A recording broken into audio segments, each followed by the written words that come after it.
ጌታሆይ ስለዚህ ተአምር አመሰግናለሁ ስለዚህ ትናንሽ እርምጃዎች አመሰግናለሁ ዶክተሮች የማይቻል ነው ያሉት ሚስተር ኖ ስብሰባው ተሰርዞ ቀድሞ ወደ ቤቱ ተመለሰ በዚያ የጧት ሰዓት የቀጠራትን ጥቁር አሜሪካዊት ተንከባካቢ ልክ እንደቀደሙት ሁሉ መንታ ልጆቹን ስትበድል ወይም ከቤቱ ስትርቅ እጅ ከፍንጅ ለመያዝ የደህንነት ካሜራውን ከፈተ ልቡ ቀድሞውኑ በጥርጣሬ ከብዶ ነበር ቀደም ሲል ብዙ ሰዎችን አምኖ ነበር ነገር ግን በእያንዳንዱ ጊዜ ያ እምነቱ ተሰብሯል አንዳንዶቹ ዋሽተዋል አንዳንዶቹ ሰርቀዋል አንዳንዶች ደግሞ ሴት ልጆችን እንደ በረከት ሳይሆን እንደ ሸክም አይተዋቸው ነበር ስለዚህ በዚያ ጧት አምራን ሲቀጥራት በተስፋ ሳይሆን በጥርጣሬ ነበር ነገር ግን ትንፋሹን የሚያቆም ነገር ተመለከተ በስክሪኑ ላይ ሁለት ባዶ ተሽከርካሪዎች ወንበሮች ይታያሉ ካደጋው በኋላ ዶክተሮች ዳግመኛ አይራመዱም ያሏቸው መንታ ልጆች ሊሊና ላይ እንደ ሁሉ ጊዜው አቅም ቢስ ሆነው አልተቀመጡም ይልቁንም ቆመዋል ትናንሽ እግሮቻቸው ይንቀጠቀጣል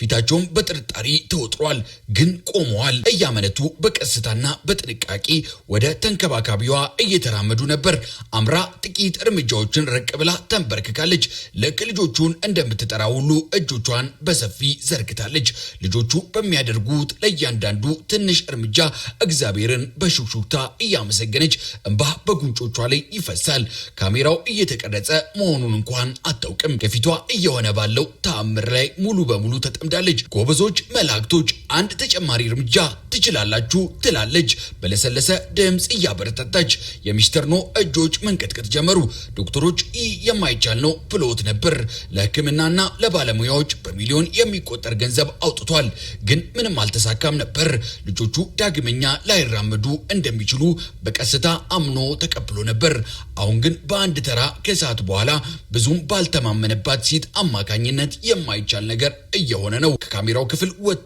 ወደ ሳሎን ሮጠ በሩን ሲከፍቶ ባይኑ አረጋገጠ ሊሊ ተንገዳግዳ ወደ አምራ ቅፍ ውስጥ ገባች ላይ እየሳቀች ተከተለቻት ሚስተር ኖ በጉልበቱ ተንበረከከ ከዓመታት በኋላ ለመጀመሪያ ጊዜ አምርሮ አለቀሰ በህመም ሳይሆን በተስፋ የሚስተር ኖ ከንፈሮች ተንቀጠቀጡ እንዴት ሲል ጠየቀ ድምጹ እየተቆራረጠ ይህ እንዴት ሊሆን ቻለ አምራ ሊሊን እንደታቀፈች ሊያ ደግሞ ኮኗ ላይ ተደግፋ እያለ በቀስታ ተነሳች ጌታዬ እኔ እያጸዳው ብቻ ነበር አለች በቀስታ ምንም ልዩ ነገር አላደረኩም ኖ ግራ ተጋብቶ አያት በመተላለፊያ ውስጥ መደርደሪያዎችን እያጸዳው ነበር ስትል ቀጠለች እናም እየዘመርኩ ነበር መዘመር አንገቷን ባውንታ ነቀነቀች ሁኔታዎች የማይቻሉ በሚመስሉበት ጊዜ እናቴ ትዘምር የነበረውን የአምልኮ መዝሙር ነው ድምጼን ከፍ አድርጌ እየዘመርኩ መሆኑን እንኳን አላስተዋልኩም ነበር ድምጿ እየቀነሰና ስሜታዊ እየሆነች መጣች እግዚአብሔር መንገድ በሌለበት ቦታ መንገድ ስለማድረጉ ነበር የምዘምረው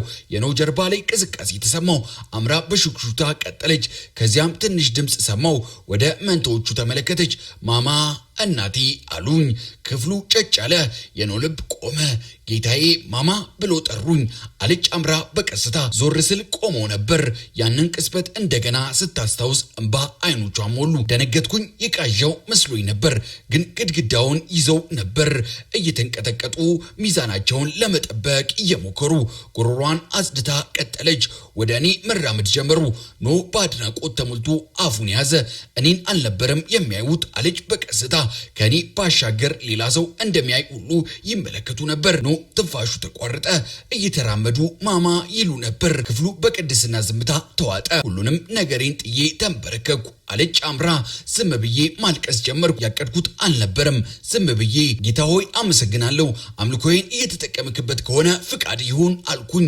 በመተማመን ስሜት ራሷን ነቀነቀች ጌታ ያንን ቅስበት እንደተጠቀመበት አምናለሁ ጌታዬ የኔን አምልኮና ልጆች ለእናቶቻቸው ያለባቸው ናፍቆት ጉልበት እንደሆናቸው ተጠቅሞበታል ሊሊ ቀና ብላ አባቷን አየች አባዬ ማማ ፈገግ ስትል አየናት ኖ ዳግመኛ በጉልበቱ ተንበረከከ ከድካም ሳይሆን በደረት ውስጥ ሊዘው ከሚችለው በላይ የሆነ ትልቅ ስሜት ስለተሰማው ነበር የጀልባው አደጋ ምስል በድንገት ባምሮ መጣ ያ ኃይለኛ ማዕበል የብረቱ ድምጽ ባለቤቱ ልጆቹን ለመጠበቅ በሰውነቷ ስትጠቀልላቸው ውሃው ሁሉንም ነገር ከመዋጡ በፊት ወደ እሱ ያየችው የመጨረሻ እይታ በሰውነቷ ከልላ አስተርፋቸው ነበር አሁን ደግሞ ልጆቹ እየተራመዱ ያሉት በሰማይ ያለው አምላክ እሷ የጀመረችውን ስለፈጸመላት ይሁን ኖ አምራን ተመለከታት አሁን በጥርጣሬ ሳይሆን በታላቅ ምስጋና ነበር ነበር። አንቺ ከእኔ ምንም አልሰረቅሽም አላት በጎረነነ ድምፅ።